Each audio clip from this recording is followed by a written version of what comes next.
For the next pot, we're going to make kind of a round shaped pot, and the top of it we'll make a little bit more artsy. It's kind of,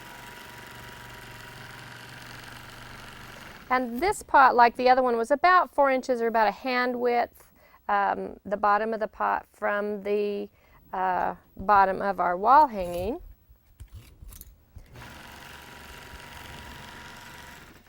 And I'll come in here and decorate the top of this pot.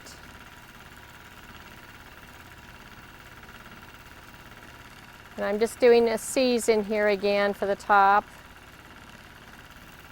Now I'm going to make this pot look a little bit more baskety. So I'm doing some curved lines like that. And I'm doing them in twos, as you see.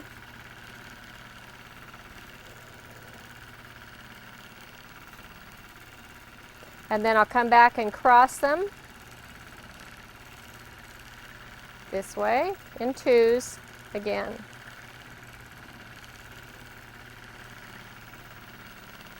And then I'll follow the top of this pot over to this area, and now we're ready to begin our first feather on this side.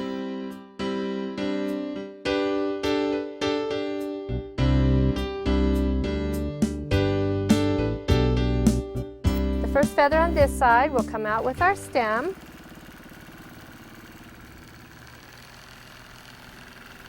And if you're a beginner, you can come back in and put this little loop in here. This is a teardrop feather, so think of kind of an elongated loop inside each feather.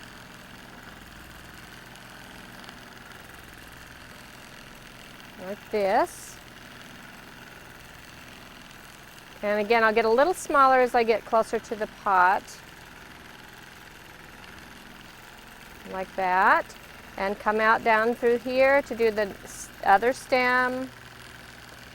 And in this teardrop, I'm going to do those C's where I'm following the side, follow the side, follow the side, and then in the very end, I'm going to do a pinwheel and then come back. So C's like this. They're the opposite direction of the end of the teardrop. That makes a very interesting effect, and you could make it dimensional by making it real tiny down here at this end, then get larger, and then finally your pinwheel. Let's do that one more time. Real small and close together, further apart until you get into your pinwheel, and that gives it that dimensional look.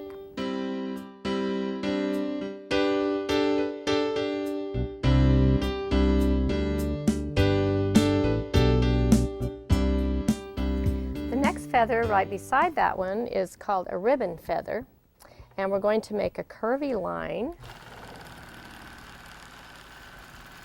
for the stem, very curvy. I'm going to stop right there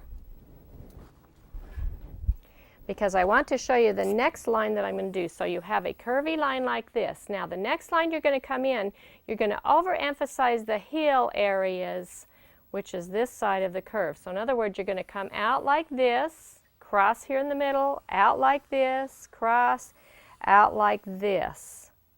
So you're going to emphasize the heel side, not the valley side.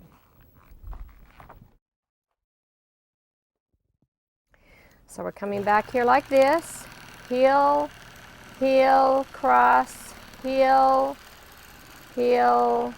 That makes a very lovely ribbon effect. Now on the inside, or on the valley side of that, we're going to come in with our feathers. And these feathers are going up, so it's round, follow the stem, round, follow the stem, round, follow the stem. Now you have to stop at the intersections if you need to, because you really have to think about crossing over, because you've been doing a feather on one side, now you're going through the intersection and you're crossing over to the other side. So you're going to do feather on the other side. So think about it. If you need to stop there, that's okay. because you're coming through the intersection and switching sides. There we go. Switching sides, you have to switch brains, and that's hard to do. We'll come clear out here to the end of this feather, and we'll put a feather right at the end of that first line. And now we're going to double the heel side of our curves, like this. Now this was a real curvy area that I put this into, but this works beautifully in a sashing area or for a border where it's very straight, but you put in this nice curve and do this beautiful ribbon feather. So you really like that one.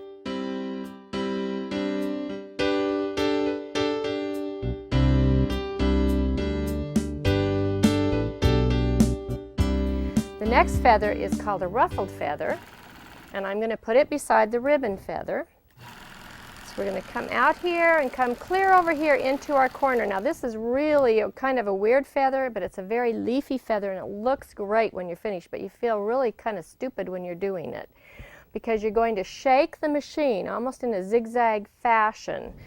And you're going to keep that feather motion, but you're going to do it with zigzaggy lines. And then we'll come back in and put a stem in it. As soon as we finish each one, we'll put a stem in it. Keep that feather look.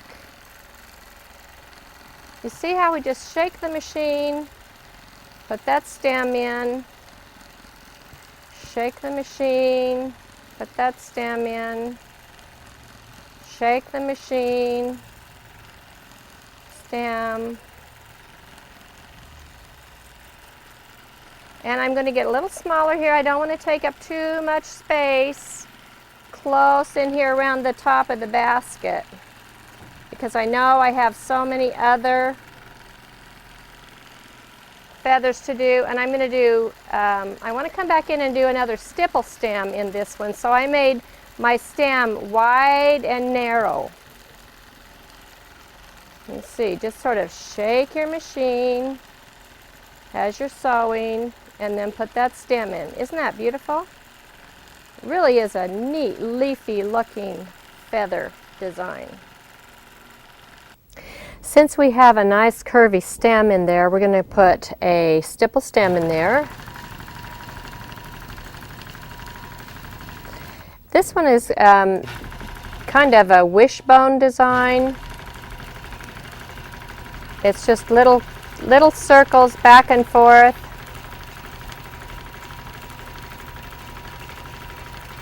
It's going to take more time, and it's a little more complicated, so you certainly want to have a little bit of a substantial stem there to work with. It needs to be a big enough area that will show up, because it really is nice. You can see that when it gets a little wider, how much it shows. That really does dress up this ruffled feather. Through those real narrow areas, I just sewed right through them. Just circle, circle back and forth.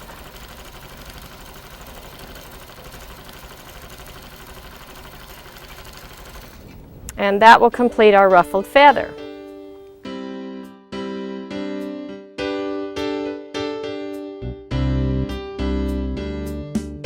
This feather is going to have a circle at the bottom of it, so you can learn how to do feathered wreaths. So I'm going to come out with my stem and just circle right down here, and just sort of with my body just sort of do a circle here, and of course you could come in and do a perfect circle there if you want to, because we all have circle makers and things that we can use. Now I'm going to do my little feathers on the inside while I'm here. I'm going to stop right here because I want to show you how important it is to start the first feather standing up.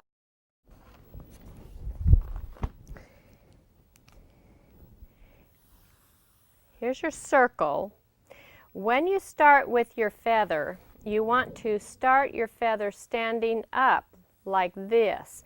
You don't want to start your feather laying down, because then there's not much room to come back in and get inside. If you have your feather standing up like this, you can come back in as you're coming back around and complete that feather.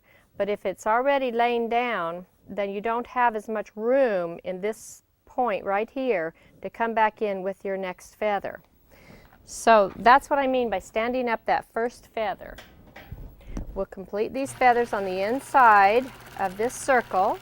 Now to start the feather on the outside, I'm following the edge of this circle up a little ways so I can come back and start my feathers. Now normally I would make these feathers all about the same size, but I have plenty of area here, so I'm going to have some of them reach out and have some that are longer, some that are shorter. Then I think I'll reach out again so I can fill in some of the bottom of this wall hanging. And I like that varied size of the feathers. Then I'll come back along the stem. Maybe I'll make some of these longer and shorter as well, just to vary the size of them.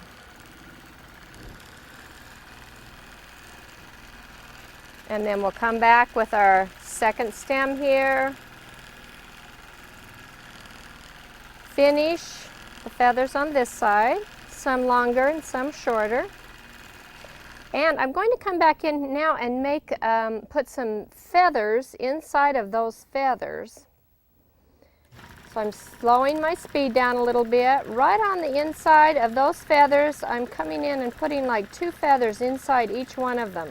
Just following the outside of the stem up, not the inside. The inside of the stem is still blank. And down the other side, putting these little feathers along that stem. So it's a feathered stem now. So we can look at that and see how pretty that looks with the feathered stem, and then the circle with the varied sizes of feathers.